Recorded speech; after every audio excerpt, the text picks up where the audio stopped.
everyone, a very good afternoon to all of you whosoever is present over here. I Pooja Jaiswal welcome all of you to the another session of Easily, and in today's class we'll be discussing the topic top 500 most important question के series कर रहे हैं बच्चे। और यहाँ पर हम chemistry के क्वेश्चन आज करने वाले हैं।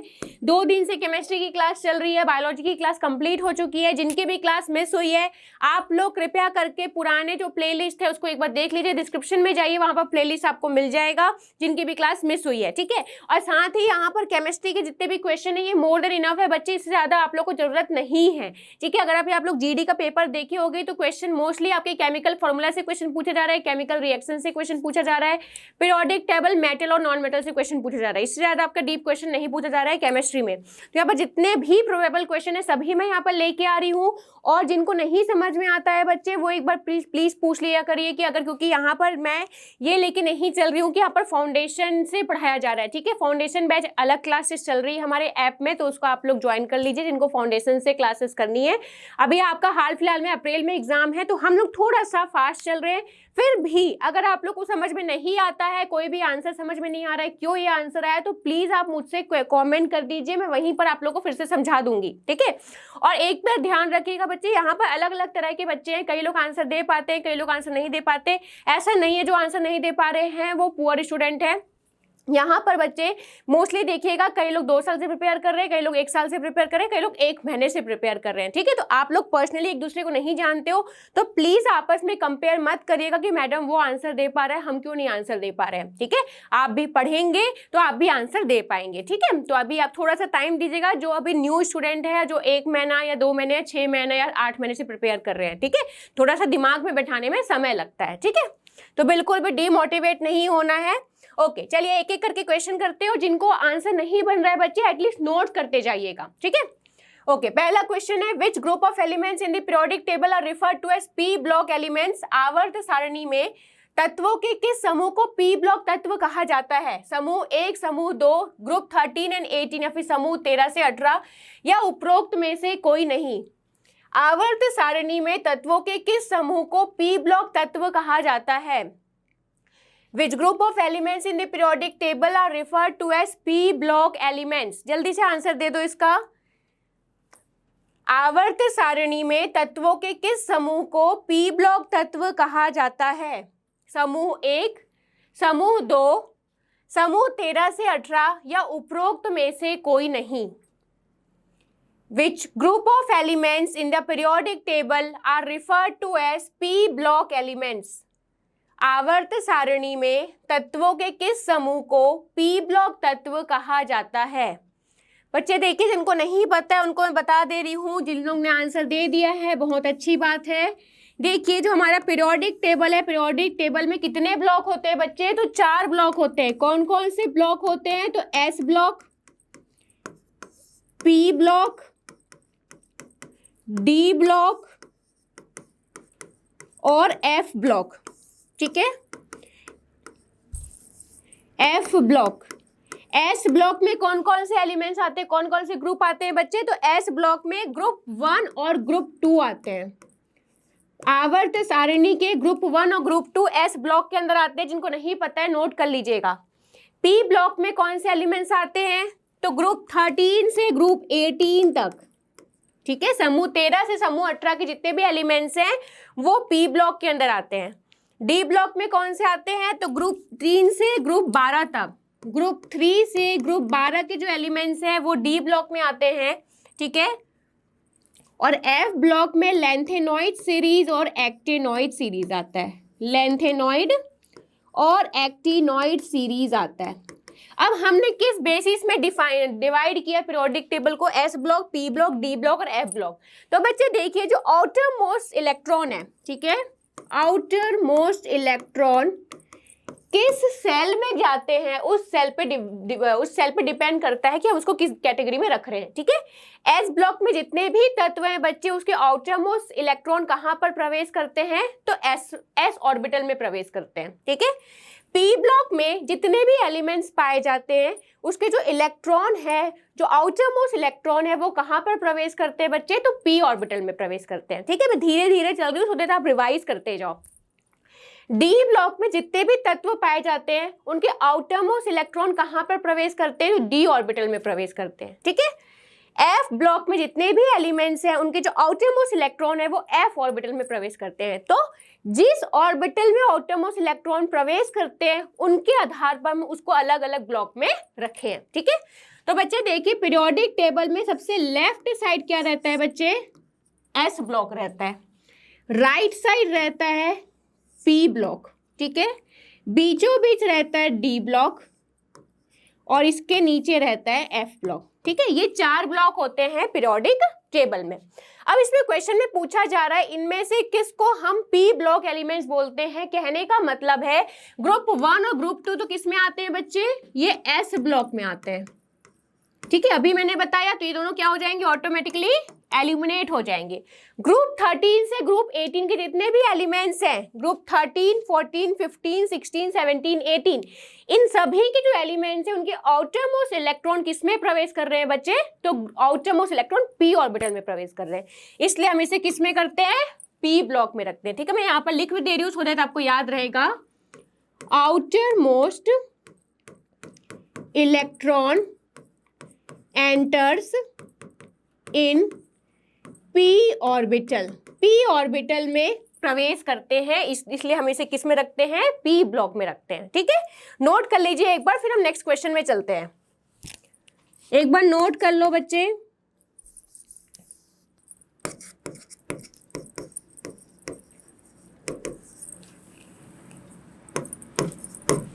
ओके, चलिए नेक्स्ट क्वेश्चन की ओर आगे मूव करते हैं। Which of the following element is a P block element? निम्नलिखित में से कौन सा तत्व P ब्लॉक तत्व है? कैल्शियम, नाइट्रोजन, लोहा या फिर सोडियम? इनमें से कौन सा तत्व P ब्लॉक तत्व है? Which of the following element is a P block element? Calcium, nitrogen, लोहा या फिर सोडियम?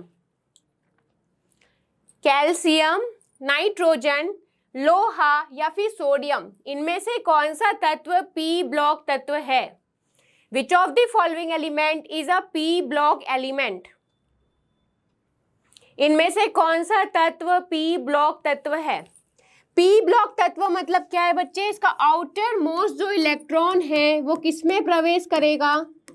आउटर मोस्ट इलेक्ट्रॉन जो है वो P ऑर्बिटल में प्रवेश करता है, ठीक है। अब आप देखिए कैल्शियम किस ब्लॉक में पाया जाता है? कैल्शियम बच्चे S ब्लॉक में पाया जाता है। किस ग्रुप में पाया जाता है? तो ग्रुप 2 में पाया जाता है, समूह 2 में पाया जाता है। समूह 2 के कौन कौन से एलिमेंट है? Beryllium, magnesium, calcium. तो देखिए जो कैल्शियम है वो किस में पाया जाता है? ग्रुप 2 में, मतलब ये एस ब्लॉक के एलिमेंट है। ये ऑटोमेटिकली क्या हो गया? एलिमिनेट हो गया। आयरन का एटॉमिक नंबर क्या होता है बच्चे? आयरन का एटॉमिक नंबर 26 होता है, ठीक है। इसका स्थान कहाँ पर है? डी ब्लॉक में आता है ये, ठीक है। सोडियम, अगर हम सोडियम की बात करेंगे तो सोडियम का स्थान कहां पर है? सोडियम का स्थान एस ब्लॉक में। Lithium, sodium, potassium, rubidium, caesium, francium, मतलब किस समूह में? ग्रुप 1 में आता है, ठीक है। ग्रुप 1 के एलिमेंट्स में आता है, तो ये भी आपका क्या हो जाएगा? एलिमिनेट हो जाएगा। क्या बचता है हमारे पास ऑप्शन? नाइट्रोजन। नाइट्रोजन का एटॉमिक नंबर कितना है बच्चे? नाइट्रोजन का एटॉमिक नंबर कितना है? अगर हम इसका स्पेस देखेंगे, इसका स्थान देखेंगे पीरियोडिक टेबल में तो कहां पर आता है? Boron, carbon, nitrogen, oxygen, fluorine, neon, ठीक है। कार्बन के बाद आता है नाइट्रोजन का स्थान, ठीक है। तो जितने भी एलिमेंट्स हैं ये कहां पर आते हैं? पी ब्लॉक में आते हैं। इनका आउटर मोस्ट इलेक्ट्रॉन किस में प्रवेश करता है बच्चे? तो पी ऑर्बिटल में प्रवेश करता है, ठीक है। तो क्या आंसर आपका सही होगा? नाइट्रोजन जो है पी ब्लॉक एलिमेंट है, ठीक है। एक बार इसका नोट कर लो। क्वेश्चन जो है आयरन से संबंधित भी पूछ सकता है, सोडियम से संबंधित भी पूछ सकता है, कैल्शियम से संबंधित भी पूछ सकता है। अभी नाइट्रोजन से संबंधित पूछा है, और भी क्वेश्चन पूछे जा सकते हैं, ठीक है। एक बार इसका स्क्रीनशॉट ले लीजिए आप सभी, एक बार स्क्रीनशॉट ले लीजिए, फिर हम आगे बढ़ते हैं। ओके, नेक्स्ट क्वेश्चन की ओर मूव करते हैं। Which of the following is a characteristic property of P block element? निम्नलिखित में से कौन सा पी ब्लॉक तत्वों का अभिलाक्षणिक गुण है? हाई रिएक्टिविटी, उच्च प्रतिक्रियाशीलता, हाई मेल्टिंग पॉइंट, उच्च गलनांक, लो आयोनाइजेशन एनर्जी, कम आयनीकरण ऊर्जा, या फिर नॉन मेटेलिक बिहेवियर, अधात्विक व्यवहार। Which of the following is a characteristic property of p block elements? निम्नलिखित में से कौन सा p block तत्वों का अभिलक्षणिक गुण है? High reactivity, high melting point, low ionization energy, या नॉन मेटेलिक बिहेवियर। उच्च प्रतिक्रियाशीलता, उच्च गलनांक, कम आयनीकरण ऊर्जा, या अधात्विक व्यवहार। पी ब्लॉक एलिमेंट के कौन सा यहां पर पूछ रहा है कैरेक्टरिस्टिक प्रॉपर्टी है? बच्चे देखो, अगर हाई रिएक्टिविटी की बात करेंगे तो जो रिएक्टिविटी जो रहता है वो मेटल्स के ज्यादा होते हैं। मैंने आप लोगों को बताया था पी ब्लॉक में क्या उपस्थित रहता है, नॉन मेटल्स। मोस्टली क्या होते हैं, नॉन मेटल्स या फिर metalloids. As compare to metal, non metal जो है लेस रिएक्टिव होते हैं। क्यों? देखेंगे अगर हम मेटल को, तो मेटल में आपने देखा होगा बच्चे, सोडियम को, पोटेशियम को हम किस में रखते हैं, केरोसिन में डुबो के रखते हैं। क्यों? क्योंकि बहुत ज्यादा अभिक्रियाशील होते हैं। ठीक है, तो मेटल के आउटरमोस्ट इलेक्ट्रॉन, जो आउटरमोस्ट सेल होता है उसमें एक या दो इलेक्ट्रॉन उपस्थित रहते हैं। कि एक या दो इलेक्ट्रॉन को डोनेट करके जल्दी से क्या करना चाहते हैं, अपना ऑक्टेट रूल कंप्लीट करना चाहते हैं। ठीक है, तो उच्च प्रतिक्रियाशीलता ये गलत ऑप्शन है। हाई मेल्टिंग पॉइंट, ये भी किसका प्रॉपर्टी है बच्चे, मेटल का प्रॉपर्टी है। High melting point, high boiling point, ये मेटल का प्रॉपर्टी है, नॉन मेटल का प्रॉपर्टी नहीं है। मेटल किस में पाए जाते हैं, आपके एस ब्लॉक में पाए जाते हैं। ठीक है, पी ब्लॉक में नहीं पाए जाते। तो ये भी आपका क्या हो जाएगा, एलिमिनेट हो जाएगा। लो आयोनाइजेशन एनर्जी, कम आयनीकरण ऊर्जा। तो बच्चे देखिए, सबसे पहले तो हम ये देखते हैं आयोनाइजेशन एनर्जी क्या होता है। आयोनाइजेशन एनर्जी किसी को पता है तो बता दो, आयोनाइजेशन एनर्जी क्या होता है। आयोनाइजेशन एनर्जी, आयनीकरण ऊर्जा, आयनीकरण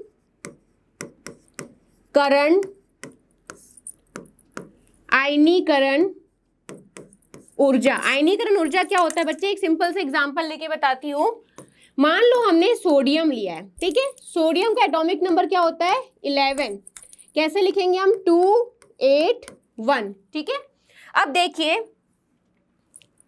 281, आउटर मोस्ट सेल में कितने इलेक्ट्रॉन है, एक इलेक्ट्रॉन है। ठीक है, आउटर मोस्ट सेल में एक इलेक्ट्रॉन है, 1 2 3 4 5 6 7 8। ठीक, अब आउटर मोस्ट सेल में बच्चे एक इलेक्ट्रॉन है। ठीक है, यहाँ पर जो न्यूट्रॉन और प्रोटॉन है, नाभिक का जो आवेश लग रहा है वो आउटर मोस्ट सेल में लग रहा है, लेकिन इस एक इलेक्ट्रॉन में हमें क्या करना पड़ेगा, कम ऊर्जा खपत करनी पड़ेगी। ठीक है, अगर हम बात करेंगे फ्लोरीन का, फ्लोरीन के आउटर मोस्ट सेल में कितने इलेक्ट्रॉन होते हैं बच्चे, 7 इलेक्ट्रॉन होते हैं। ठीक है, तो फ्लोरीन क्या करेगा, फ्लोरीन का अगर हम 7 के 7 इलेक्ट्रॉन को निकालेंगे तो हमें ज्यादा ऊर्जा खपत करनी पड़ेगी, यहाँ पर कम ऊर्जा खपत करनी पड़ेगी। मतलब कितनी ऊर्जा खपत करनी पड़ती है इलेक्ट्रॉन को निकालने के लिए, उसको हम बोलते हैं आयोनाइजेशन एनर्जी। ठीक है, अब देखिए यहाँ पर जो क्वेश्चन पूछा गया है इसमें बोला गया है कि लो आयोनाइजेशन एनर्जी होता है क्या। बच्चे देखिए, जो मेटल के केस में, ठीक है, जैसे ही हम पीरियोडिक टेबल में, आपका पीरियोडिक टेबल में लेफ्ट साइड क्या होता है, एस ब्लॉक होते हैं, लेफ्ट साइड एस ब्लॉक और राइट साइड आपका रहता है पी ब्लॉक। ठीक है, अब बच्चे देखो, जब हम लेफ्ट टू राइट जाते हैं तो क्या बढ़ता है, एटॉमिक नंबर बढ़ता है। एटॉमिक नंबर बढ़ रहा है तो क्या होगा, आपका बीच में जो न्यूट्रॉन प्रोटॉन है, प्रोटॉन की संख्या बढ़ती जाएगी, मतलब नाभिक आवेश बढ़ेगा। ठीक है, नाभिक आवेश को हम इंग्लिश में बोलते हैं न्यूक्लियर चार्ज। न्यूक्लियर चार्ज बढ़ेगा। ठीक है, लेफ्ट टू हम राइट हम जाते हैं तो न्यूक्लियर चार्ज बढ़ता है। न्यूक्लियर चार्ज बढ़ रहा है मतलब इलेक्ट्रॉन में लगने वाला जो बल है वो क्या हो जाता है, स्ट्रॉन्ग होते जाता है। इलेक्ट्रॉन में लगने वाला बंध या बल स्ट्रॉन्ग होते जाता है। ठीक है, स्ट्रॉन्ग, मेरे साथ साथ आप लोग लिखते जाइएगा, स्ट्रॉन्ग होते जाता है। इसका मतलब क्या है बच्चे, इलेक्ट्रॉन को निकालने के लिए हमें ज्यादा ऊर्जा लगेगी। ठीक है, ज्यादा बल से बंधा हुआ है मतलब इलेक्ट्रॉन को निकालने के लिए ज्यादा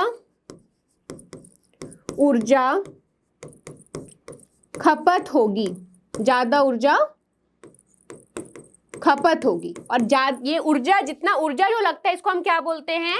आयनीकरण ऊर्जा। आयनीकरण ऊर्जा। अब जो आयनीकरण ऊर्जा है वो इसमें ज्यादा रहेगा कि कम रहेगा? बच्चे क्या होगा? ज्यादा रहेगा। मतलब जैसे जैसे हम लेफ्ट टू राइट जाएंगे आयनीकरण ऊर्जा क्या हो जाएगी? ज्यादा लगेगी। ठीक है, क्योंकि बल ज्यादा लग रहा है। ठीक है, इलेक्ट्रॉन में लगने वाला बल ज्यादा हो रहा है, नाभिक आवेश ज्यादा हो रहा है, इसकी वजह से आयनीकरण ऊर्जा बढ़ते जाएगी। अब यहाँ पर जो क्वेश्चन में लिखा है बच्चे, क्वेश्चन में क्या लिखा है? लो आयोनाइजेशन एनर्जी। तो ये क्या होगा? गलत हो जाएगा, क्योंकि अभी हमने पढ़ा आयनीकरण ऊर्जा क्या हो जाएगी? ज्यादा हो जाएगी, तो एलिमिनेट हो जाएगा। लास्ट ऑप्शन क्या है? नॉन मेटालिक बिहेवियर, अधात्विक व्यवहार। आप जब देखेंगे बच्चे नॉन मेटल्स और मेटल्स को, तो मेटल्स क्या करते हैं? इलेक्ट्रॉन डोनेटिंग नेचर के रहते हैं। नॉन मेटल्स क्या होते हैं? इलेक्ट्रॉन रिसीविंग नेचर के होते हैं। ठीक है, जब हम लेफ्ट टू राइट जाएंगे तो क्या होता है? आउटरमोस्ट सेल में, आप जब लेफ्ट टू राइट जाओगे बच्चे तो क्या होते जाता है? आउटरमोस्ट सेल में नंबर ऑफ इलेक्ट्रॉन्स बढ़ते जाते हैं। ठीक है, नंबर ऑफ इलेक्ट्रॉन्स बढ़ रहे हैं। अगर हम बात करेंगे फ्लोरीन की, तो आउटरमोस्ट सेल में 7 इलेक्ट्रॉन है। ठीक है, 7 इलेक्ट्रॉन है बच्चे, तो ये क्या करेगा? 7 इलेक्ट्रॉन को डोनेट करेगा कि एक इलेक्ट्रॉन रिसीव करेगा? तो बच्चे ये 7 इलेक्ट्रॉन जो है वो एक इलेक्ट्रॉन रिसीव करने की टेंडेंसी रहती है। ठीक है, और इस इलेक्ट्रॉन रिसीविंग नेचर को हम क्या बोलते हैं? नॉन मेटल बोलते हैं। तो जैसे जैसे हम लेफ्ट टू राइट जाते हैं इलेक्ट्रॉन रिसीविंग नेचर बढ़ते जाता है। ठीक है, तो इसमें क्या होगा? Non metallic. पी ब्लॉक में जितने भी तत्व पाए जाते हैं उनका नेचर क्या होता है? नॉन मेटल या फिर मेटेलॉइड नेचर का होता है। ठीक है, तो सही आंसर क्या होगा? नॉन मेटेलिक बिहेवियर या फिर अधात्विक व्यवहार होगा। ठीक है, कोई भी डाउट होगा आप मुझे नेक्स्ट क्लास में पूछ लीजिएगा होली के बाद। ठीक है, मैं सबको समझा दूंगी वापस से। ठीक है, ओके, नेक्स्ट क्वेश्चन में चलते हैं। What is the general electronic configuration of P block element? P block तत्वों का सामान्य इलेक्ट्रॉनिक विन्यास क्या है? NS2NP226, NS1NP126, NS2NP126 या फिर NS1NP226? What is the general electronic configuration of p block element? p block तत्वों का सामान्य इलेक्ट्रॉनिक विन्यास क्या है? p block तत्वों का सामान्य इलेक्ट्रॉनिक विन्यास क्या है? What is the general electronic configuration of p block element? जल्दी से बता दो इसका आंसर। NH2NP226, NS1NP126, NH2NP126 या NS1NP226? What is the electronic configuration of p block element? p block element का इलेक्ट्रॉनिक कॉन्फ़िगरेशन क्या है? What is the electronic configuration of p block element? बच्चे देखिए, पी ब्लॉक एलिमेंट अगर हम देखेंगे, ठीक है, तो मान लो ग्रुप 13 के जितने भी एलिमेंट्स हैं, ठीक है, उनके आउटरमोस्ट सेल में कितने इलेक्ट्रॉन है? 3 इलेक्ट्रॉन है। ठीक है, आउटरमोस्ट सेल में जो 3 इलेक्ट्रॉन है उसमें से दो जो इलेक्ट्रॉन्स रहते हैं वो किस में जाते हैं बच्चे? एस ऑर्बिटल में जाते हैं, और एक इलेक्ट्रॉन किस में जाएंगे? पी ऑर्बिटल में जाते हैं। ठीक है, उसके बाद हम लोग मान लेते हैं ग्रुप 14 के एलिमेंट्स। ग्रुप 14 के जो एलिमेंट्स हैं, ठीक है, ग्रुप 14 के जो एलिमेंट्स है, मान लो आप ले लो कार्बन। कार्बन का आउटरमोस्ट सेल में कितने इलेक्ट्रॉन है बच्चे? 4 इलेक्ट्रॉन है। ठीक है, इस 4 इलेक्ट्रॉन में से 2 इलेक्ट्रॉन कहां पर जाएगा? एस ऑर्बिटल में, और 2 इलेक्ट्रॉन किस में जाएगा? पी ऑर्बिटल में। ठीक है, देखते जाइएगा पी ऑर्बिटल में जो नंबर ऑफ इलेक्ट्रॉन्स है वो कितने हैं। ठीक है, अब हम चलते हैं boron, carbon, nitrogen, oxygen, fluorine और नियोन। अब हम चलते हैं बच्चे नाइट्रोजन में। ठीक है, नाइट्रोजन के आउटरमोस्ट सेल में कितने इलेक्ट्रॉन्स हैं? 3 इलेक्ट्रॉन्स। इस 3 इलेक्ट्रॉन में एस ऑर्बिटल में कितने जाएंगे? सॉरी, आउटरमोस्ट सेल में कितने इलेक्ट्रॉन है? 5 इलेक्ट्रॉन है। ठीक है, 5 इलेक्ट्रॉन में कितने एस ऑर्बिटल में कितने इलेक्ट्रॉन जाएंगे? 2 इलेक्ट्रॉन।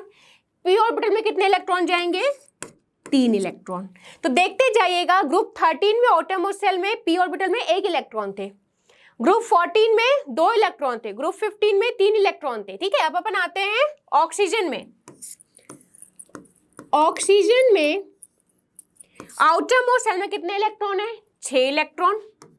ठीक है, अब देखिए इस 6 इलेक्ट्रॉन में एस ऑर्बिटल में कितने इलेक्ट्रॉन जाएंगे? 2, और पी ऑर्बिटल में कितने इलेक्ट्रॉन जाएंगे? 4। ठीक है, ये 4 कैसे अरेंज होंगे? तो आपने देखा है इस तरीके से। ठीक है, और एस ऑर्बिटल तो कंप्लीटली फिल्ड है। ओके, अब अपन आते हैं फ्लोरीन में। फ्लोरीन के आउटर मोस्ट सेल में कितने इलेक्ट्रॉन है? 7 इलेक्ट्रॉन। इस 7 इलेक्ट्रॉन में 2 इलेक्ट्रॉन किस में जाएंगे? एस ऑर्बिटल में। ठीक है, बच्चे कितने? 5 इलेक्ट्रॉन। ये 5 इलेक्ट्रॉन किस में जाएंगे? पी ऑर्बिटल में। ठीक है, तो आप देखिए बच्चे कि यहाँ पर जो नंबर ऑफ इलेक्ट्रॉन है जो पी ऑर्बिटल में वो कितना था? ग्रुप 13 में 1, ग्रुप 14 में 2, ग्रुप 15 में 3, देन आपका ऑक्सीजन में कितने हैं? 4, फ्लोरीन में कितने हैं? 5। मतलब जो पी ऑर्बिटल में नंबर ऑफ इलेक्ट्रॉन की जो संख्या है वो क्या है? 1 से 6 तक बढ़ते जा रही है। ठीक है, NH2 NP6 सारे ऑर्बिटल में, सभी में एस ऑर्बिटल कंप्लीटली फिल्ड है। पी ऑर्बिटल की बात करेंगे तो इसमें इलेक्ट्रॉन की संख्या 1 से 6 तक भिन्न है। ठीक है, तो इसका सही क्या होगा? Electronic configuration c is the right option. ये सिर्फ समझाने के लिए बताया गया है क्योंकि मैं आप लोगों को रटवाना नहीं चाहती। लास्ट में आप लोग को तो रटना ही है, याद ही करना कि इसका इलेक्ट्रॉनिक कॉन्फ़िगरेशन क्या होता है, लेकिन ये कहाँ से आया इसलिए मैंने इतना समझाया है। ठीक है, ओके, नेक्स्ट क्वेश्चन की ओर आगे बढ़ते हैं। निम्न में से कौन सा पी ब्लॉक तत्व नहीं है? Which of the following is not a P block element? इनमें से कौन सा पी ब्लॉक एलिमेंट नहीं है? इनमें से कौन सा पी ब्लॉक तत्व नहीं है? ऑक्सीजन, हीलियम, फास्फोरस या फिर सल्फर? इनमें से कौन सा पी ब्लॉक एलिमेंट नहीं है? निम्न में से कौन सा पी ब्लॉक तत्व नहीं है? ऑक्सीजन, हीलियम, फास्फोरस या फिर सल्फर? पी ब्लॉक एलिमेंट, कौन सा पी ब्लॉक एलिमेंट नहीं है?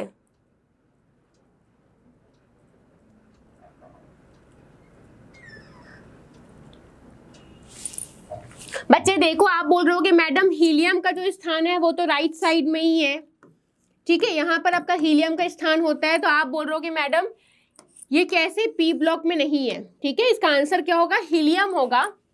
तो देखिए ऑक्सीजन की अगर हम बात करेंगे तो ऑक्सीजन आपका क्या स्थान रहता है? Boron, carbon, nitrogen, oxygen, fluorine और नियॉन। ठीक है, ये सारे पी ब्लॉक एलिमेंट है। तो आपका ऑक्सीजन किस में आता है? पी ब्लॉक में एलिमेंट में आता है। फॉस्फोरस किस में आता है? पी ब्लॉक एलिमेंट में आता है। सल्फर किस में आता है? पी ब्लॉक एलिमेंट में आता है। हीलियम जो है बच्चे आपका पी ब्लॉक के पास ही रखा हुआ है, लेकिन पी ब्लॉक में नहीं आता, एस ब्लॉक में आता है। अब इसका क्या रोल है समझ लो आप लोग, उसके बाद याद हो जाएगा क्यों इसको एस ब्लॉक एलिमेंट बोलते हैं हम। तो एस ब्लॉक एलिमेंट क्या होता है बच्चे?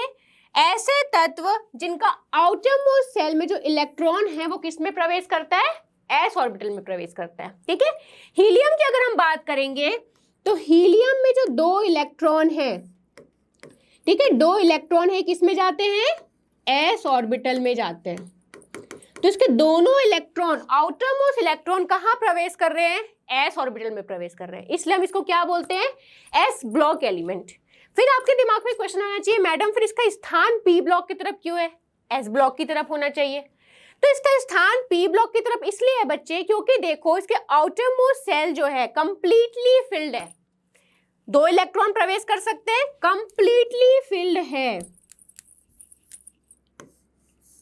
ठीक है, अगर बच्चे अगर आप बात करोगे ग्रुप 18 के एलिमेंट की, ठीक है, ग्रुप 18 की एलिमेंट की, मतलब आपका हो गया neon, argon, krypton, xenon, radon, ये जितने भी एलिमेंट्स हैं इनका आउटर मोस्ट सेल क्या होता है बच्चे?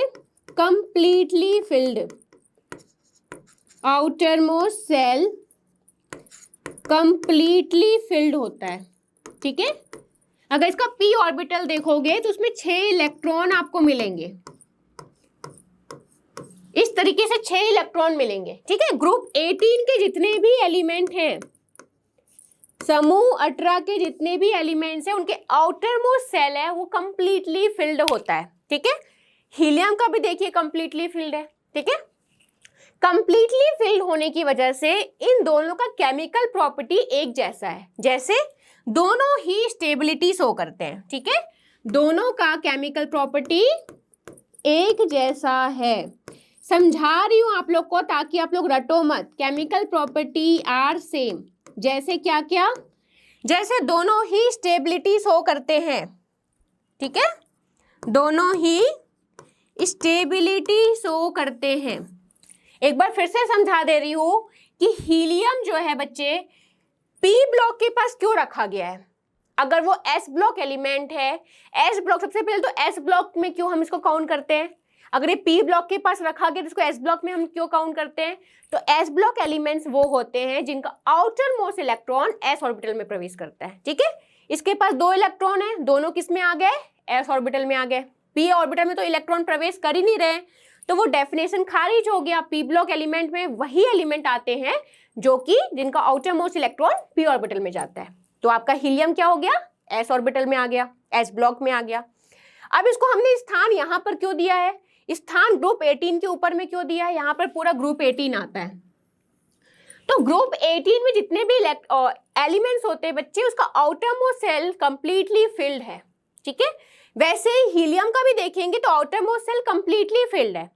कंप्लीटली दोनों का जो नेचर होता है वो केमिकल प्रॉपर्टी एक जैसे शो करते हैं, क्योंकि दोनों के पास, किसी के पास भी जो आउटर मोस्ट सेल है वो कंप्लीटली फिल्ड ही मिलेगा आपको। इसलिए इनके केमिकल प्रॉपर्टी सेम होने की वजह से हमने हीलियम को क्या स्थान दिया है, ग्रुप 18 के ऊपर में स्थान दिया है, ठीक है।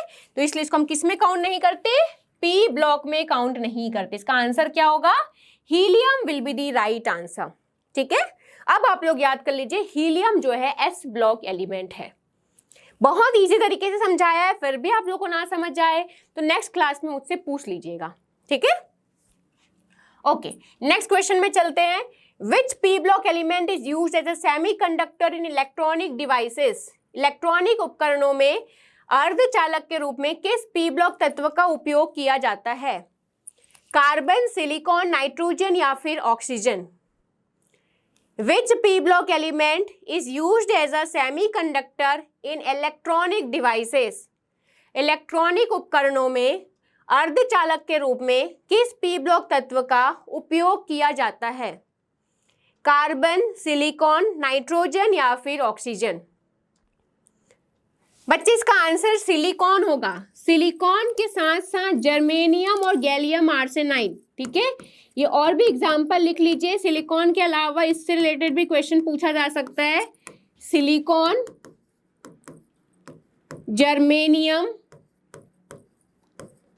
सिलिकॉन, जर्मेनियम और गैलियम आर्सेनाइड, इन सभी का उपयोग किया जाता है सेमीकंडक्टर या फिर अर्धचालक के रूप में, ठीक है। इसका आंसर सिलिकॉन होगा, नोट कर लीजिएगा। ओके, नेक्स्ट क्वेश्चन की ओर चलते हैं। Which P block element is used as a refrigerant. प्रशीतक के रूप में किस पी ब्लॉक तत्व का उपयोग किया जाता है।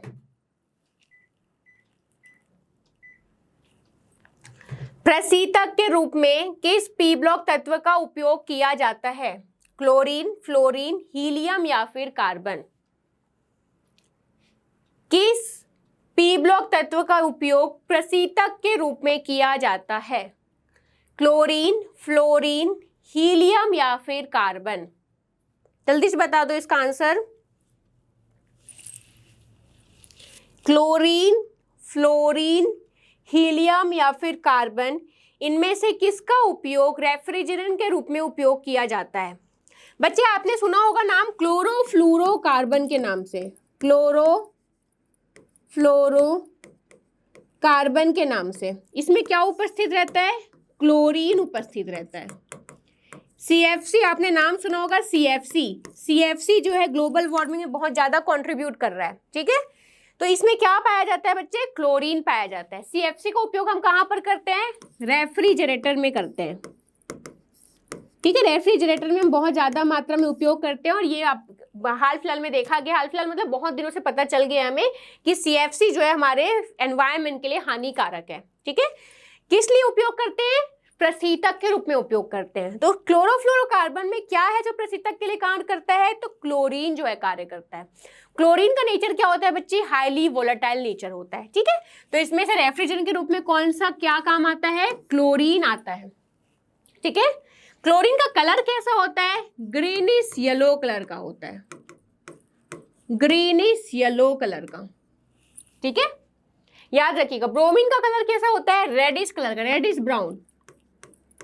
कलर से रिलेटेड भी क्वेश्चन पूछा जाता है। ब्रोमीन का कलर क्या होता है, रेडिश ब्राउन। आयोडीन का कलर क्या होता है, पर्पल, वॉयलेट कलर। फ्लोरीन का कलर कैसा होता है, light yellow, pale yellow. Fluorine का colour pale yellow, pale yellow colour होता है, ठीक है। इसको याद रखिएगा, नोट डाउन कर लीजिए इसको, एक बार स्क्रीनशॉट ले लीजिए, फिर हम आगे क्वेश्चन में बढ़ते हैं। ये क्वेश्चन पूछा जा सकता है बच्चे, जो भी प्रोबेबल क्वेश्चन मैं यहाँ पर डिस्कस करते जा रही हूँ, कोई भी डाउट होगा मुझसे नेक्स्ट क्लास में पूछ लीजिएगा, ठीक है। ओके, नेक्स्ट क्वेश्चन में चलते हैं। Which of the following is a noble gas in the P block, निम्नलिखित में से कौन सा पी ब्लॉक में एक उत्कृष्ट गैस है, नियॉन, पोटेशियम, कॉपर या फिर आयरन। नियॉन, पोटेशियम, तांबा या फिर लोहा। विच of the following is a noble gas in the P block, निम्नलिखित में से कौन सा पी ब्लॉक में से एक उत्कृष्ट गैस है। किस समूह के एलिमेंट्स को हम लोग नोबल गैस के नाम से जानते हैं, उत्कृष्ट गैस के नाम से जानते हैं बच्चे। ग्रुप 18 के जितने भी एलिमेंट्स होते हैं, ग्रुप 18 या फिर समूह 18, समूह 18 में कौन कौन से एलिमेंट्स पाए जाते हैं, helium, neon, argon, krypton, xenon और रेडॉन, ठीक है। इन सभी का जो आउटर मोस्ट सेल है वो क्या है, कंप्लीटली फिल्ड है। कंप्लीटली फिल्ड होने की वजह से क्या होते हैं, इनएक्टिव नेचर के होते हैं, ठीक है। Outermost shell completely filled होता है। अब देखिए, कोई भी अगर एलिमेंट की बात करेंगे बच्चे, तो अगर आप देखोगे एस ब्लॉक के एलिमेंट्स, एस ब्लॉक के एलिमेंट क्या करते हैं, इलेक्ट्रॉन डोनेट करते हैं, ठीक है। अगर हम सोडियम की बात करेंगे, सोडियम की बात करेंगे तो आउटर मोस्ट सेल में 2, 8 और 1, ये एक इलेक्ट्रॉन को क्या करता है, डोनेट करने की कोशिश करता है, ठीक है। एक इलेक्ट्रॉन को डोनेट करेगा। अगर हम फ्लोरीन की बात करेंगे तो 2, 7, ये क्या करेगा, एक इलेक्ट्रॉन रिसीव करने की कोशिश करता है। मतलब ये केमिकल रिएक्शन क्यों करते हैं, अपना ऑक्टेट कंप्लीट करने के लिए। भाई इनका तो ऑक्टेट कंप्लीट है, इसीलिए क्या होते हैं बच्चे, ये स्टेबल नेचर के होते हैं, केमिकली इनएक्टिव होते हैं, केमिकली इनएक्टिव होते हैं। वही ये कैसे होते हैं बच्चे, ये अनस्टेबल नेचर के होते हैं, अस्थिर नेचर के होते हैं। अस्थिर क्यों अस्थिर होते हैं, अपना ऑक्टेट कंप्लीट करना चाहते हैं, ठीक है। Octet is incomplete, octet incomplete रहता है, जिसकी वजह से ये अस्थिर होते हैं, जिसकी वजह से केमिकल रिएक्शन करते हैं और अपना ऑक्टेट कंप्लीट करने की कोशिश करते हैं, ठीक है। तो यहाँ पर क्वेश्चन में क्या पूछा गया, विच of the following is a noble gas. Noble gas क्यों बोल रहे हैं, उत्कृष्ट गैस इसलिए बोल रहे हैं क्योंकि ये केमिकली स्टेबल रहते हैं, ठीक है। तो इसका आंसर क्या होगा, neon will be the right answer. Helium, neon, argon, krypton, xenon, radon, ठीक है। ग्रुप 18 के सारे एलिमेंट्स हैं। इसको जीरो ग्रुप भी बोला जाता है, zero group element. Zero group क्यों बोला जा रहा है, ना तो ये इलेक्ट्रॉन डोनेट करता है, ना तो इलेक्ट्रॉन रिसीव करता है, ठीक है। इसका एक बार स्क्रीनशॉट ले लो आप सभी, एक बार स्क्रीनशॉट ले लीजिए, उसके बाद हम आगे बढ़ते हैं। ओके, नेक्स्ट क्वेश्चन की ओर चलते हैं। Which of the following p block element is used in the production of fertiliser. निम्नलिखित में से किस पी ब्लॉक तत्व का उपयोग उर्वरकों के उत्पादन में किया जाता है। नाइट्रोजन, फ्लोरीन, ब्रोमीन या फिर क्लोरीन। इनमें से किसका उपयोग फर्टिलाइजर बनाने के लिए किया जाता है, उर्वरक बनाने के लिए किया जाता है। ये तो बहुत इजी क्वेश्चन है, आप सभी को पता है इनमें से कौन सा एलिमेंट है जो कि प्लांट्स के लिए बहुत ज्यादा उपयोगी है, बहुत ज्यादा एसेंशियल है। बिल्कुल, बहुत लोगों ने सही आंसर दिया, nitrogen will be the right answer. ठीक है, नाइट्रोजन का उपयोग किया जाता है फर्टिलाइजर बनाने के लिए। हम लोग यूरिया ऐड करते हैं, यूरिया में क्या पाया जाता है, नाइट्रोजन पाया जाता है। ठीक है, ओके, नेक्स्ट क्वेश्चन में चलते हैं। Which P block element is use in the manufacture of steel. Steel के निर्माण में किस पी ब्लॉक तत्व का उपयोग किया जाता है, किस पी ब्लॉक तत्व का उपयोग स्टील बनाने के लिए किया जाता है, स्टील के निर्माण में किया जाता है। कार्बन, ऑक्सीजन, हीलियम या फिर neon. Which P block element is used in the manufacture of steel. Steel के निर्माण में किस पी ब्लॉक तत्व का उपयोग किया जाता है, कार्बन, ऑक्सीजन, हीलियम या फिर नियॉन। जल्दी से दे दो इसका answer. Which P block element is used in the manufacturing of steel. जिसने आंसर कार्बन दिया है बच्चे, उनका आंसर सही है, carbon is the right answer. बात ये होती है कि हम कार्बन को क्यों ऐड करते हैं, क्यों कार्बन को ऐड करते हैं स्टील में, कार्बन को ऐड करने से क्या फायदा मिलता है। तो कार्बन को ऐड करने से बच्चे स्टील और ज्यादा हार्ड होता है।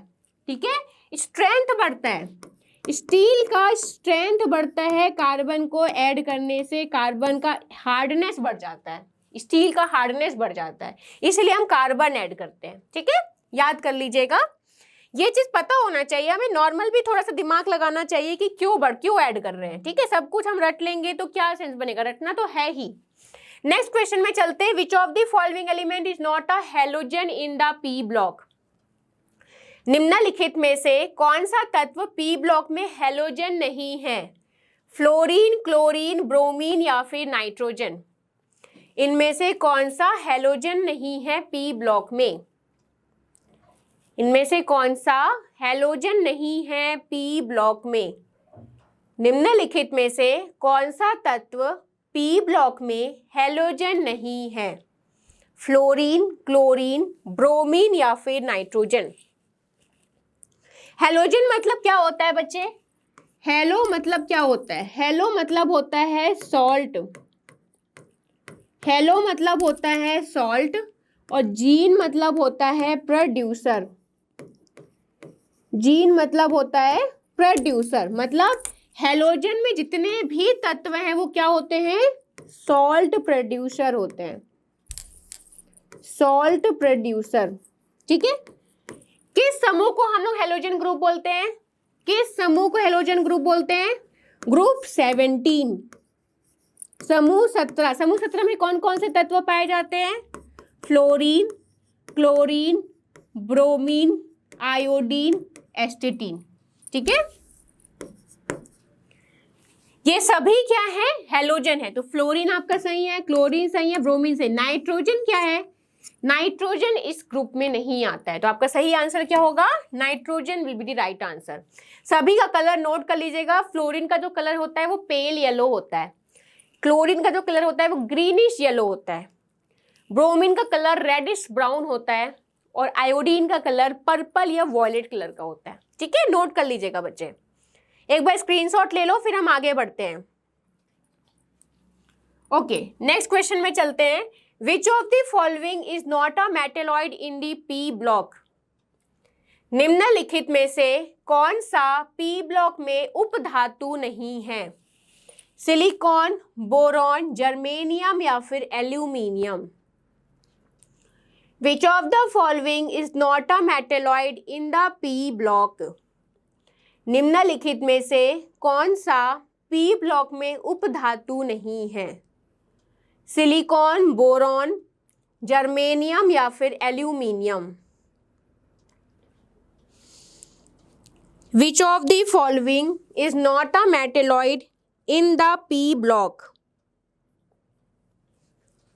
कौन सा मेटेलॉइड नहीं है, बच्चे देखिए, silicon, boron, silicon, germanium, tellurium, polonium, ये सभी क्या है? मेटेलॉइड है। मेटेलॉइड या उपधातु क्या होते हैं? ऐसे धातु, ऐसे एलिमेंट्स हैं जो कि मेटल की तरह भी बिहेव करते हैं और नॉन मेटल की तरह भी अपना बिहेव करते हैं, इसलिए हम इसको क्या बोलते हैं? मेटेलॉइड बोलते हैं, उपधातु बोलते हैं। एल्यूमिनियम क्या है बच्चे? एल्यूमिनियम एक प्रकार का नॉन मेटल, ठीक है? एल्यूमिनियम एक प्रकार का क्या है? पी ब्लॉक एलिमेंट्स में आता है, ठीक है? लेकिन ये क्या प्रॉपर्टी शो करता है? गुड कंडक्टिविटी की प्रॉपर्टी शो करता है, मैलिएबिलिटी की प्रॉपर्टी शो करता है, डक्टिलिटी की प्रॉपर्टी शो करता है, ठीक है? तो ये क्या है बच्चे? एक प्रकार का मेटल है, ठीक है? इस चीज को याद रखिएगा। ओके, नेक्स्ट क्वेश्चन में चलते हैं। Which p block element is used in the production of glass? कांच के उत्पादन में किस p ब्लॉक तत्व का उपयोग किया जाता है? कार्बन, ऑक्सीजन, सिलिकॉन या फिर नाइट्रोजन? कांच के उत्पादन में किस p ब्लॉक तत्व का उपयोग किया जाता है? Which p block element is used in the production of glass? कांच के उत्पादन में किस p ब्लॉक तत्व का उपयोग किया जाता है? कार्बन का, ऑक्सीजन का, सिलिकॉन का या फिर नाइट्रोजन का? बच्चे देखिए, ग्लास बनाने के लिए हम किसका उपयोग करते हैं?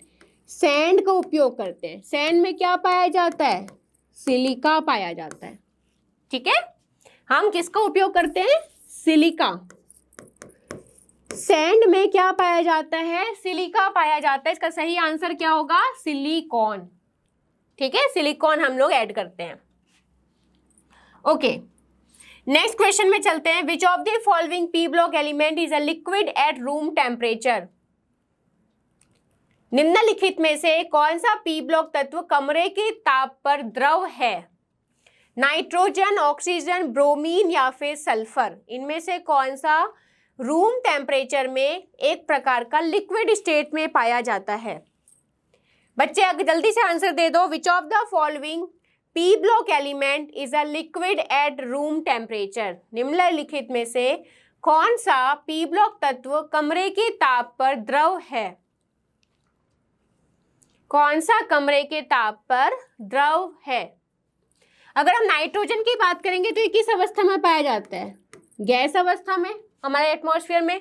ऑक्सीजन की बात करेंगे किस अवस्था में पाया जाता है? गैस अवस्था में पाया जाता है। ब्रोमीन की बात करेंगे बच्चे, ब्रोमीन किस अवस्था में पाया जाता है? लिक्विड अवस्था में पाया जाता है। ये सही आंसर होगा। अगर हम बात करें ओनली मेटल जो कि लिक्विड अवस्था में पाया जाता है, ओनली मेटल जो कि लिक्विड अवस्था में पाया जाता है, तो आपका क्या आंसर होगा? मरकरी, या फिर हम क्या बोलते हैं? पारा। पारा जो है लिक्विड स्टेट में पाया जाता है, ठीक है? नोट कर लीजिएगा, ये तो बहुत इजी क्वेश्चन था। Which p block element is used as a flame retardant? कौन सा p ब्लॉक तत्व ज्वाला मंदक के रूप में प्रयोग किया जाता है? कार्बन, नाइट्रोजन, फास्फोरस या फिर oxygen? Which of the p block element is used as a flame retardant? कौन सा p ब्लॉक तत्व ज्वाला मंदक के रूप में प्रयोग किया जाता है? कार्बन, नाइट्रोजन, फास्फोरस या फिर ऑक्सीजन? जल्दी से बता दो इसका आंसर। कौन सा पी ब्लॉक तत्व फ्लेम रिटार्डेंट या फिर ज्वाला मंदक के रूप में प्रयोग किया जाता है? ज्वाला मंदक। Which of the P block element is used as a flame retardant? Flame retardant के रूप में कौन सा उपयोग किया जाता है बच्चे? देखिए, फ्लेम रिटार्डेंट के रूप में फास्फोरस को उपयोग किया जाता है। फास्फोरस का क्यों उपयोग किया जाता है? क्योंकि फास्फोरस बहुत ज़्यादा रिएक्टिव होता है। ये क्या बना लेता है? फास्फोरिक एसिड बना लेता है, ठीक है? पॉलीमरिक फास्फोरिक एसिड बना लेता है रिएक्ट करके। और क्या करता है? मान लो किसी भी वस्तु में, मान लो इस वस्तु में आग लग गई है, ठीक है? इस वस्तु में आग लग गई है बच्चे, तो हम जैसे ही फास्फोरस ऐड करेंगे, ये क्या करता है? इस वस्तु के अगेंस्ट एक सील्ड बना लेता है। अब सील्ड बना लेगा तो ऑक्सीजन के कांटेक्ट में नहीं आएगा वो वस्तु। जैसे ही ऑक्सीजन के कांटेक्ट में नहीं आएगा, आग बुझ जाएगी। फास्फोरस हम ऐड करते हैं तो फास्फोरस ऑक्सीजन के साथ रिएक्ट करके फास्फोरिक एसिड बना लेता है। फास्फोरिक एसिड उस वस्तु को ढक देता है। जब भी कोई भी वस्तु ऑक्सीजन के साथ कांटेक्ट में आएगा तभी तो आग लगेगी। अब ऑक्सीजन के साथ कौन रिएक्ट कर लिया? फास्फोरस रिएक्ट कर लिया। ऑक्सीजन मिल ही नहीं रहा है, वस्तु को क्या कर देगा? ढक देगा, तो आग क्या हो जाएगी? बुझ जाएगी। तो आपका क्या सही आंसर होगा? Phosphorus will be the right answer. ठीक है। फ्लेम रिटार्डेंट मतलब होता है बच्चे आग को रोकना। ठीक है, आग को कैसे रोकना है। नेक्स्ट क्वेश्चन है, which of the following p block element has the highest electronegativity? निम्नलिखित में से किस पी ब्लॉक तत्व की विद्युत ऋणात्मकता सबसे अधिक है? ऑक्सीजन, नाइट्रोजन, फ्लोरीन या फिर क्लोरीन? सबसे अधिक इलेक्ट्रोनेगेटिविटी किसकी है? जल्दी से बता दो इसका आंसर। सबसे पहले तो आपको ये पता होना चाहिए बच्चे इलेक्ट्रोनेगेटिविटी क्या होती है। इलेक्ट्रोनेगेटिविटी क्या होती है? इलेक्ट्रॉन को अपनी ओर खींचने की क्षमता। कौन कितने अच्छे से खींचा है, कौन सा एटम जो है इलेक्ट्रॉन में सबसे ज्यादा बल लगा रहा है। इलेक्ट्रोनेगेटिविटी हाई होगी तो आयनीकरण ऊर्जा भी ज्यादा होगी। ठीक है। अगर हम बात करेंगे सोडियम की, तो सोडियम की इलेक्ट्रोनेगेटिविटी कम होती है क्योंकि वहां पर लगने वाला बल कम होता है आउटरमोस्ट सेल में जो इलेक्ट्रॉन्स होता है उसमें। फ्लोरीन की बात करेंगे बच्चे, तो फ्लोरीन का आपका कितना होता है? आउटरमोस्ट सेल में 7 इलेक्ट्रॉन्स होते हैं। ठीक है। फ्लोरीन का साइज भी छोटा होता है। आपको मैंने बताया था जब आप लेफ्ट टू राइट जाते हो, ठीक है, तो साइज क्या होता है? छोटा होते जाता है। एटॉमिक साइज जो है डिक्रीज होते जाता है। डिक्रीज क्यों हो रहा है बच्चे? क्योंकि न्यूक्लियर चार्ज बढ़ रहा है, नाभिक आवेश बढ़ रहा है। धीरे धीरे एक एक करके एक एक स्टेप आगे चल रही हूँ, आप लोग भी ऐसे ही बना लीजिए। पीरियोडिक टेबल में जब हम लेफ्ट टू राइट जाते हैं तो एटॉमिक साइज क्यों कम होता है? क्योंकि नाभिक आवेश बढ़ रहा है। नाभिक आवेश बढ़ रहा है बच्चे, तो क्या करेगा? इलेक्ट्रॉन को अपने ओर पुल करेगा। ठीक है।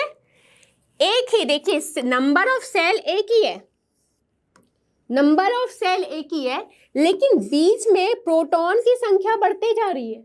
ये क्या करेगा? इसको अपनी ओर पुल करेगा। अब पुल करेगा, जैसे जैसे हम लेफ्ट टू राइट बढ़ते जाएंगे न्यूक्लियर चार्ज बढ़ रहा है तो और तेजी से पुल करेगा, अपने साइड पुल करेगा, जिसकी वजह से एटॉमिक रेडियस जो है क्या हो जाएगा? छोटा हो जाएगा। ठीक है। तो एटॉमिक साइज धीरे धीरे कम होते जाता है। ठीक है। तो फ्लोरीन के केस में, फ्लोरीन क्या है? ग्रुप 17 में है, मतलब कितनी आखिरी में पीरियोडिक टेबल में। इसका मतलब क्या है? फ्लोरीन के केस में जो आउटरमोस्ट सेल है और बीच का जो न्यूट्रॉन है, इनके बीच में जो स्पेस है वो क्या है? बहुत कम है, दूरी बहुत कम है। क्यों? नाभिक आवेश की वजह से साइज छोटा होते जाता है। ठीक है। जितना दूरी कम रहेगा आउटरमोस्ट सेल में और बीच के नाभिक में, जितना दूरी कम रहेगा उतना ज्यादा बल लगेगा, उतना ज्यादा बल लगेगा, उतने अधिक खिंचाव से, उतने अधिक बल से इलेक्ट्रॉन को अपनी ओर खींचेगा।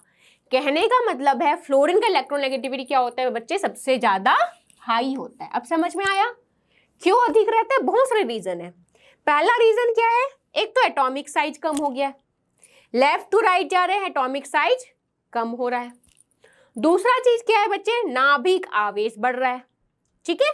तो आपका जो ये फ्लोरीन में इलेक्ट्रोनेगेटिविटी क्या होगी? सबसे ज्यादा होगी। ठीक है, तो नोट कर लीजिएगा, रटना नहीं है, एक बार समझ जाइए, चीजें याद हो जाएगी। नेक्स्ट क्वेश्चन में चलते हैं। Which of the following p block element is a non metal? इनमें से कौन सा एक नॉन मेटल है? निम्नलिखित में से कौन सा पी ब्लॉक तत्व एक अधातु है? इनमें से कौन सा एक नॉन मेटल है? जिंक की बात करेंगे, किस ब्लॉक में आता है बच्चे? जिंक जो है डी ब्लॉक एलिमेंट है। लेड और बिस्मथ की बात करेंगे, दोनों का नेचर कैसा होता है? मेटेलिक नेचर का होता है, ये मेटल होते हैं। आर्सेनिक की बात करेंगे, आर्सेनिक जो है नॉन मेटल होता है। ठीक है, आर्सेनिक की प्रॉपर्टी जो है नॉन मेटल से मैच करती है। इन दोनों की आप प्रॉपर्टी देखोगे सीसा और बिस्मथ की, तो ये मेटल की प्रॉपर्टी शो करते हैं। ठीक है, ओके, नेक्स्ट क्वेश्चन में चलते हैं।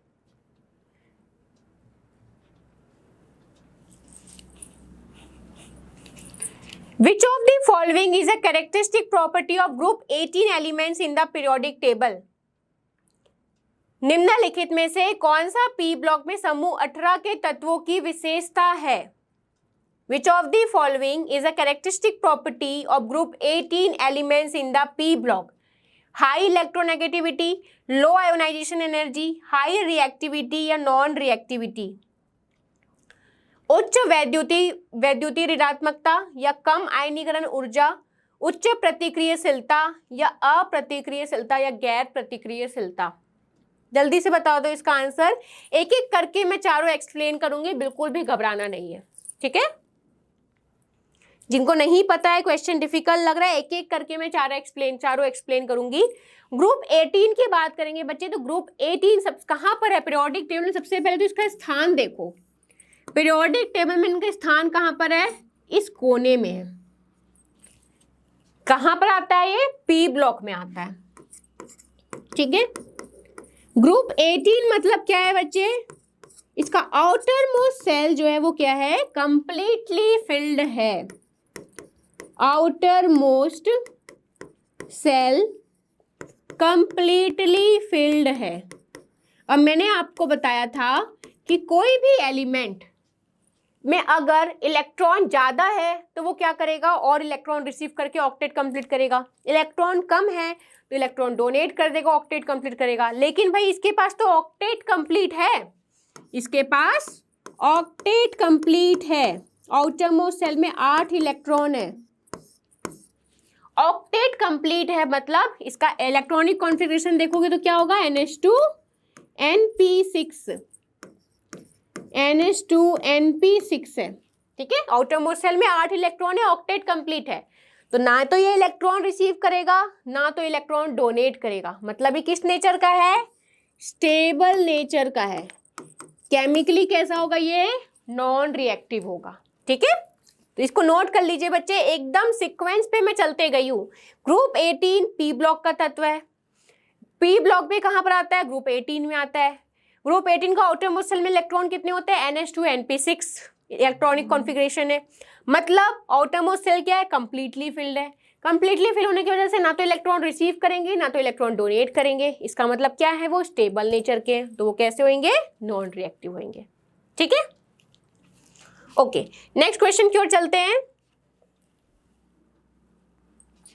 Which of the following P block element is used as a reducing agent in metallurgy? निम्नलिखित में से कौन सा पी ब्लॉक तत्व धातु कर्म में अपचायक के रूप में उपयोग किया जाता है? कार्बन, नाइट्रोजन, ऑक्सीजन या फिर हीलियम? कार्बन, नाइट्रोजन, ऑक्सीजन या फिर हीलियम, इनमें से किसका उपयोग रिड्यूसिंग एजेंट के रूप में किया जाता है? निम्नलिखित में से कौन सा पी ब्लॉक तत्व धातु कर्म में अपचायक के रूप में उपयोग किया जाता है? याद रखिएगा बच्चे, कार्बन को हमेशा उपयोग करते हैं अपचायक के रूप में, ठीक है। कार्बन को उपयोग करते हैं मेटलर्जी के प्रोसेस में रिड्यूसिंग एजेंट के रूप में, ठीक है।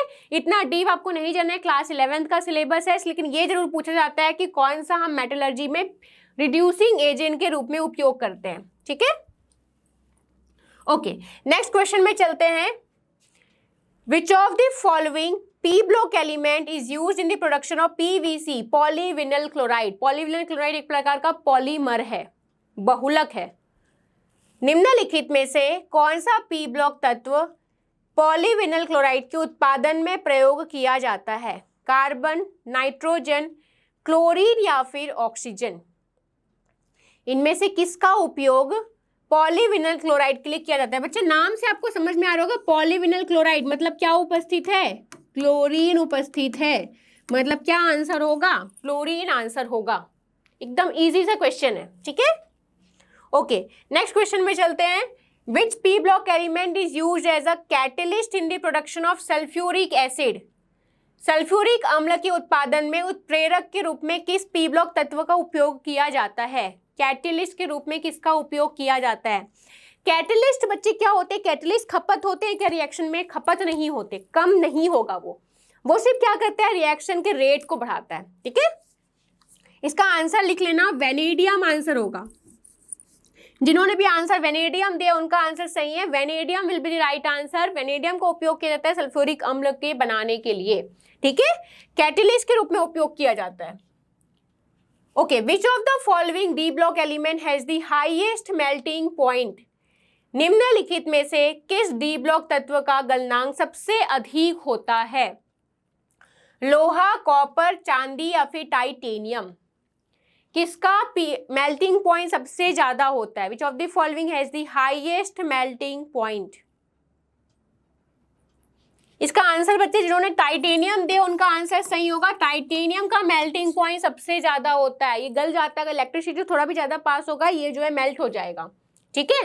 तो सर्किट को ब्रेक करने का भी कार्य करता है, प्रोटेक्ट करने का भी कार्य करता है, ठीक है। Okay, which of the following d block element is not a transition metal? निम्नलिखित में से कौन सा डी ब्लॉक तत्व एक संक्रमण धातु नहीं है? Which of the following element is not a transition metal? निम्नलिखित में से कौन सा डी ब्लॉक तत्व एक संक्रमण धातु नहीं है? लोहा, कॉपर, जिंक या फिर चांदी? सबसे पहले तो ये जानना है बच्चे आपको ट्रांजिशन मेटल क्या होता है। तो डी ब्लॉक के जो तत्व होते हैं उन्हें हम ट्रांजिशन मेटल बोलते हैं। और ट्रांजिशन मेटल क्यों बोलते हैं? क्योंकि अगर पीरियोडिक टेबल में इनका स्थान देखोगे आप, ठीक है, पीरियोडिक टेबल में लेफ्ट साइड क्या पाया जाता है? S block. राइट साइड क्या पाया जाता है बच्चे? P block. बीचों बीच क्या पाया जाता है? D block. देखिए, एक साइड एस ब्लॉक है, एक साइड पी ब्लॉक है, बीच में डी ब्लॉक है, ठीक है। डी ब्लॉक का कैरेक्टरिस्टिक फीचर क्या होता है? ये कुछ प्रॉपर्टी एस ब्लॉक के जैसा शो करते हैं, कुछ प्रॉपर्टी पी ब्लॉक के जैसा शो करते हैं, ठीक है। इसीलिए इनको हम ट्रांजिशन मेटल बोलते हैं, दोनों के जैसा प्रॉपर्टी शो करते हैं। कुछ प्रॉपर्टी ऐसा शो करते हैं जो एस ब्लॉक से सिमिलर ना हो, कुछ प्रॉपर्टी ऐसा शो करते हैं जो पी ब्लॉक से सिमिलर ना हो, इसलिए हम ट्रांजिशन मेटल बोलते हैं। अब देखिए, जो जिंक है, जिंक जो है उसका स्थान कहाँ पर है? डी ब्लॉक में ही है। डी ब्लॉक में होते हुए इसको हम ट्रांजिशन मेटल क्यों नहीं बोलते? क्योंकि डी ब्लॉक के जितने भी तत्व हैं उनका जो ऑटोमोस्ट सेल में जो डी ऑर्बिटल है वो इनकम्प्लीटली फिल्ड होता है, ठीक है। जितने भी एलिमेंट है बच्चे उनका जो डी ऑर्बिटल है वो इनकम्प्लीटली फिल्ड होता है, कंप्लीटली फिल्ड होता है, ठीक है। वही जिंक की बात करेंगे तो जिंक का जो डी ऑर्बिटल है वो कंप्लीटली फिल्ड होता है, कंप्लीटली फिल्ड। और कंप्लीटली फिल्ड होने की वजह से इसे हम ट्रांजिशन मेटल में काउंट नहीं करते, क्योंकि दोनों का कैरेक्टरिस्टिक फीचर अलग अलग हो जाता है, ठीक है। डी ब्लॉक में जितने भी एलिमेंट्स है उनका आउटरमोस्ट सेल में जो डी ऑर्बिटल में जो इलेक्ट्रॉन्स है वो इनकम्प्लीटली फिल होता है, लेकिन जिंक का जो इलेक्ट्रॉन है डी ऑर्बिटल है वो कंप्लीटली फिल होता है। अब इन दोनों की वजह से इनका कैरेक्टरिस्टिक फीचर, दोनों का केमिकल प्रॉपर्टीज अलग अलग हो जाता है, इसलिए हम इसको किस में काउंट नहीं करते? संक्रमण ट्रांजिशन मेटल में काउंट नहीं करते, ठीक है। ओके, नेक्स्ट क्वेश्चन में चलते हैं। आई थिंक समझ तो आप लोग गए ही होंगे, याद तो आप लोग को हो जाएगा उसके बाद, ठीक है। Which of the following D block element is commonly used in jewelry and currency? निम्नलिखित में से कौन सा डी ब्लॉक तत्व आमतौर पर गहनों और मुद्रा में प्रयोग किया जाता है? लोहा, कॉपर, प्लैटिनम या फिर निकल? Which of the following D block element is commonly used in jewelry and currency? निम्नलिखित में से कौन सा डी ब्लॉक तत्व आमतौर पर गहनों और मुद्रा में प्रयोग किया जाता है? लोहा, कॉपर, प्लैटिनम या फिर निकल? लोहा, कॉपर, प्लैटिनम या फिर निकल? बहुत इजी आंसर है बच्चे। प्लैटिनम का उपयोग आप सभी ने जानते हो, गोल्ड का उपयोग करते हैं ऑर्नामेंट्स बनाने के लिए, सिल्वर का उपयोग करते हैं और प्लैटिनम का उपयोग करते हैं, ठीक है। बहुत इजी क्वेश्चन है, सभी से बन जाएगा। नेक्स्ट क्वेश्चन में चलते हैं। Which of the following D block element is a key component of stainless steel? निम्नलिखित में से कौन सा डी ब्लॉक तत्व स्टेनलेस स्टील का एक प्रमुख घटक है? लोहा, क्रोमियम, मैग्नीज या फिर कोबाल्ट? लोहा, क्रोमियम, मैंगनीज या फिर cobalt. Which of the following d block element is a की कंपोनेंट ऑफ स्टेनलेस स्टील। निम्नलिखित में से कौन सा डी ब्लॉक तत्व स्टेनलेस स्टील का एक प्रमुख घटक है। बच्चे इसका आंसर क्रोमियम सही होगा। जिन्होंने क्रोमियम सही आंसर दिया है, क्रोमियम आंसर दिया, उनका आंसर सही है। क्रोमियम हम लोग क्यों ऐड करते हैं स्टील में? क्रोमियम हम लोग स्टील में इसलिए ऐड करते हैं सो दैट इसका ये हार्डनेस को बढ़ाता है, हार्डनेस को बढ़ाता है और स्ट्रेंथ को बढ़ाता है। ठीक है, ये नोट कर लेना, ये इंपॉर्टेंट क्वेश्चन है। हम लोग क्रोमियम ऐड करते हैं स्टील में इसका हार्डनेस को, इसके स्ट्रेंथ को, इसकी क्षमता को बढ़ाने के लिए। ठीक है, ओके, नेक्स्ट क्वेश्चन में चलते हैं। Which of the following d block element is use in the production of fertiliser. Fertiliser के निर्माण के लिए किसका उपयोग किया जाता है? लोहा, कॉपर, मोलिब्डेनम या फिर वेनेडियम। फर्टिलाइजर के निर्माण के लिए उर्वरकों के उत्पादन में किसका उपयोग किया जाता है? Which of the following d block element is used in the production of fertiliser. Which of the following D block element is used in the production of fertilizer? बच्चे मोलिब्डेनम सही आंसर होगा। मोलिब्डेनम की requirement होती है plants को। आपने mineral chapter पढ़ा होगा, मैंने मिनरल चैप्टर पढ़ाया था। मोलिब्डेनम की रिक्वायरमेंट होती है प्लांट्स को, मोलिब्डेनम सही आंसर होगा। ठीक है, नोट कर लीजिएगा।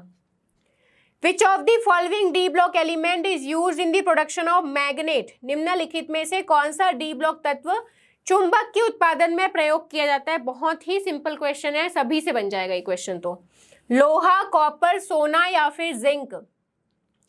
निम्नलिखित में से कौन सा डी ब्लॉक तत्व चुंबक के उत्पादन में प्रयोग किया जाता है? सबसे पहले बच्चे हमें चुंबक के बारे में कहां से पता चला था? एक मैग्नीशिया नाम का शहर था। ठीक है, मैग्नीशिया नाम का शहर था ग्रीस में। वहां पर क्या हुआ था बच्चे? एक चरवाहा था। ठीक है, कौन था? चरवाहा, गोट चरवाहा था। ठीक है, और पहले के जमाने में क्या होता था? हम लकड़ी का चप्पल पहनते थे। ठीक है, हमारे पास इस तरीके से चप्पल तो थे नहीं, लकड़ी के चप्पल पहनते थे इस तरीके से। इसमें क्या था? कील लगा हुआ था, कील से ऐसे फंसा हुआ था।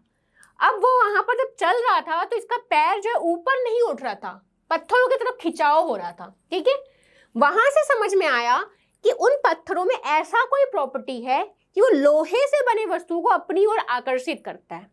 मैग्नीशियम में पता चला, हमें पता मैग्नीशियम सबसे पहले मिला था, इसलिए हमने नाम क्या दे दिया? मैग्नेट दे दिया। तो ऐसे सारे पदार्थ, वो सारे पदार्थ जो कि लोहे को अपनी ओर आकर्षित करते, उन्हें हम क्या नाम दे दिए? मैग्नेट नाम दे दिए। ठीक है, तो इसका आंसर क्या होगा? आयरन। आयरन को उपयोग करते हैं हम मैग्नेट बनाने के लिए। ठीक है, ओके, नेक्स्ट क्वेश्चन में हम चलते हैं। Which of the following element has the highest electronegativity in the periodic table? निम्नलिखित में से किस तत्व की आवर्त सारणी में उच्चतम विद्युत ऋणात्मकता होती है? सोडियम, क्लोरीन, नियॉन या फिर एल्यूमिनियम। निम्नलिखित में से किस तत्व की आवर्त सारणी में उच्चतम विद्युत ऋणात्मकता होती है? Which of the following element has the highest electronegativity in the periodic table? बच्चे इलेक्ट्रोनेगेटिविटी मतलब क्या होता है? कि कोई भी एटम कितने तेजी से अपने इलेक्ट्रॉन को अपनी ओर आकर्षित कर रहा है। ठीक है, अगर हम जाएंगे left to right periodic table में, लेफ्ट टू राइट जाते हैं बच्चे, तो क्या होता है? एटॉमिक नंबर बढ़ता है, एटॉमिक नंबर बढ़ते जाता है। एटॉमिक नंबर बढ़ने की वजह से क्या होता है? नाभिक आवेश बढ़ रहा है। एटॉमिक नंबर बढ़ने की वजह से नाभिक आवेश बढ़ रहा है, न्यूक्लियर चार्ज बढ़ता है। ठीक है, अब न्यूक्लियर चार्ज बढ़ रहा है बच्चे, तो क्या करेगा? कोई भी नाभिक बाहर में जो इलेक्ट्रॉन घूम रहा है, ठीक है, नाभिक जो बाहर में इलेक्ट्रॉन घूम रहा है उसको तेजी से अपनी ओर पुल करेगा। अब अपनी ओर पुल करेगा तो ये जो दोनों के बीच में जो साइज है वो क्या होगा? छोटा होते जाएगा। इसका मतलब क्या है? जो एटॉमिक साइज है वो क्या होते जाएगा? कम होते जाएगा। ठीक है, एटॉमिक साइज कम होगा बच्चे तो इलेक्ट्रॉन में लगने वाला बल, ठीक है, क्या होगा, बढ़ेगा। क्यों? एटॉमिक साइज कम हो रहा है, इसका मतलब इलेक्ट्रॉन और नाभिक के बीच में दूरियां कम हो रही है। दूरियां कम हो रही है बच्चे, तो क्या होगा, नाभिक का जो भी इलेक्ट्रॉन में लग रहा है बल, वो क्या होगा, और तेजी से लगेगा। दूरियां कम है मतलब बल तेजी से लगेगा अपनी ओर और तेजी से खींचेगा। मतलब इलेक्ट्रॉन में लगने वाला जो इलेक्ट्रॉन में लगने वाला जो बल है वो क्या होगा, और ज्यादा मजबूत होगा। और इसी को हम क्या बोलते हैं, इलेक्ट्रोनेगेटिविटी बोलते हैं। ठीक है, इलेक्ट्रोनेगेटिविटी। इलेक्ट्रोनेगेटिविटी मतलब इलेक्ट्रोनेगेटिविटी बढ़ते जाएगा। ठीक है, तो यहां पर देखिए बच्चे, अगर हम सोडियम की बात करेंगे तो सोडियम क्या है, लेफ्ट साइड में आता है, तो ये ऑटोमेटिकली एलिमिनेट हो जाएगा क्योंकि इसका इलेक्ट्रोनेगेटिविटी कम रहेगा। एल्यूमिनियम की बात करेंगे तो एल्यूमिनियम हमारा क्लोरीन और नियॉन के कंपैरिजन में क्या है, लेफ्ट साइड में, तो ये भी ऑटोमेटिकली एलिमिनेट हो जाएगा। ठीक है, क्लोरीन और नियॉन की बात करें तो नियॉन क्या है आपका, ग्रुप 18 में आता है, और क्लोरीन की बात करें तो क्लोरीन किस में आता है, ग्रुप 17 में आता है। ठीक है, ग्रुप 18 के जितने भी एलिमेंट्स हैं वो क्या होते हैं बच्चे, इनर्ट नेचर के होते हैं, क्योंकि इनका इलेक्ट्रॉन्स, इनका ऑक्टेट क्या होता है, कंप्लीटली फिल्ड होता है। ठीक है, इसलिए क्लोरीन का जो इलेक्ट्रोनेगेटिविटी क्या होगा, सबसे ज्यादा होगा, क्योंकि हम लेफ्ट टू राइट जा रहे हैं। तो क्लोरीन का सबसे कम जो आपका जो एटॉमिक साइज है, सबसे छोटा किसका होगा, क्लोरीन का एटॉमिक साइज होगा। एटॉमिक साइज छोटा मतलब इलेक्ट्रोनेगेटिविटी ज्यादा। ठीक है, नियॉन क्यों नहीं आएगा, नियॉन एक्सेप्शन केस है बच्चे, क्योंकि नियॉन जो है ग्रुप 18 में आने वाला तत्व है। तो आपका क्या सही आंसर होगा, chlorine will be the right answer. ठीक, ओके, नेक्स्ट क्वेश्चन में आते हैं। Which of the following group in the periodic table contain element with a full valence shell of electron? आवर्त सारणी में निम्नलिखित में से किस समूह में इलेक्ट्रॉनों के पूर्ण संयोजकता कक्ष वाले तत्व होते हैं? समूह 1, समूह 2, समूह 17 या फिर समूह 18? इनमें किसमें सबसे ज्यादा इलेक्ट्रॉन कंप्लीटली फिल्ड है? ये बोल रहा है complete with a full valence shell of electron.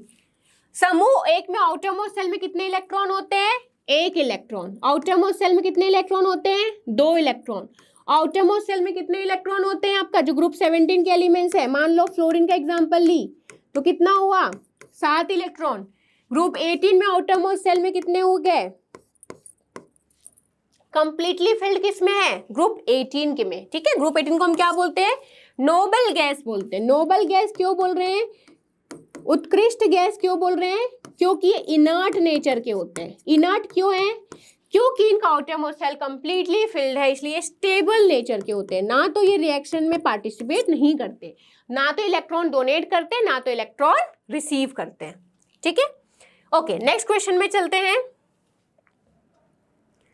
Which of the following element is a noble gas in the periodic table? निम्नलिखित में से कौन सा तत्व आवर्त सारणी में एक उत्कृष्ट गैस है? अभी जस्ट मैंने बताया उत्कृष्ट गैस किसे बोलते हैं हम, तो ग्रुप 18 के जितने भी एलिमेंट्स हैं उसे हम उत्कृष्ट गैस बोलते हैं। ग्रुप 18 के जितने भी एलिमेंट्स हैं इसे हम उत्कृष्ट गैस बोलते हैं। उत्कृष्ट गैस क्यों बोल रहे हैं, क्योंकि ये स्टेबल नेचर के होते हैं, ये केमिकली इनएक्टिव होते हैं, केमिकली इनएक्टिव होते हैं। ना तो ये इलेक्ट्रॉन डोनेट करते हैं, ना तो इलेक्ट्रॉन रिसीव करते हैं। इनका ऑक्टेट कंप्लीट रहता है। ये सारे पॉइंट आप लोग लिखते जाइएगा, इसके इंपॉर्टेंट पॉइंट है। कौन कौन से एलिमेंट है ग्रुप 18 के, तो आपका आता है neon, argon, krypton, xenon, radon. ठीक है, तो आपका क्या आ गया, हीलियम भी ऊपर में आता है। ठीक है, तो देखिए लिथियम किस में आता है बच्चे, लिथियम ग्रुप 1 का एलिमेंट है। ठीक है, lithium, sodium, potassium, rubidium, caesium, francium. Lithium,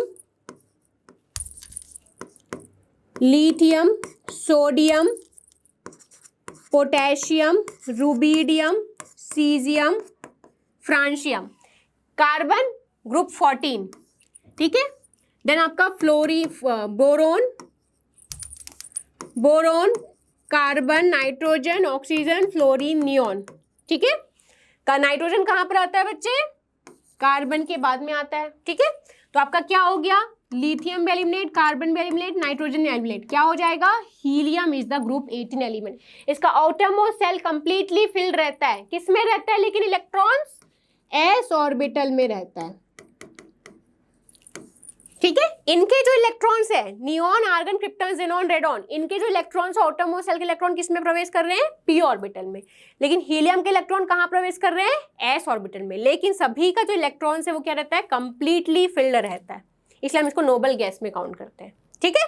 chemically inactive होता है ये, स्टेबल नेचर का होता है, केमिकल प्रॉपर्टी एक जैसा ही शो करते हैं, ठीक है। अभी मैंने थोड़ा देर पहले बताया था आप लोग को, हीलियम जो है उसको हम पी ब्लॉक में क्यों रखे हैं, ठीक है।